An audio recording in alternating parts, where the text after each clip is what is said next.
নূরের আগমন হযরত মুহাম্মদ সাল্লাল্লাহু আলাইহি ওয়াসাল্লাম এর জন্মের বিস্ময়কর ইতিহাস।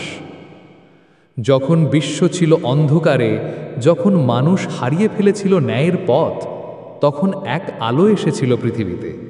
তিনি হলেন শেষ নবী হযরত মুহাম্মদ সাল্লাল্লাহু আলাইহি ওয়াসাল্লাম।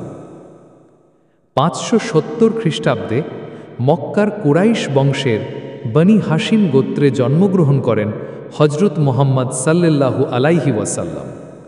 তার পিতা আব্দুল্লাহ ছিলেন একজন সৎ ও সম্মানিত মানুষ, কিন্তু দুঃখজনকভাবে নবীর জন্মের আগেই তিনি মারা যান। তার মায়ের নাম আমিনা।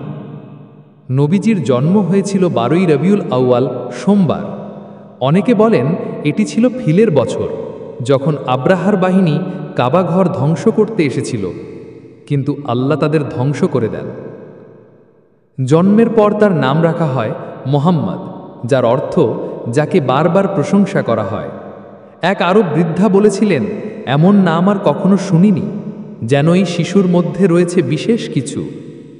ছোটবেলাতেই মা আমিনাও ইন্তেকাল করেন। এরপর দাদা আব্দুল মুত্তালিব এবং পরে চাচা আবু তালিব তাকে লালন পালন করেন। তিনি কখনো মিথ্যা বলেননি, কখনো কাউকে ঠকাননি, তাই সমাজ তাকে ডাকত আল আমিন, অর্থাৎ বিশ্বাসযোগ্য। তিনি ছিলেন সেই আলো যে অন্ধকার পৃথিবীতে ন্যায়, শান্তি ও করুণা ছড়িয়ে দিয়েছিলেন।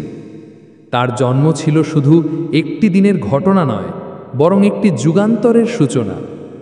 আজও 1400 বছর পরও তার জীবন আমাদের জন্য সবচেয়ে বড় অনুপ্রেরণা।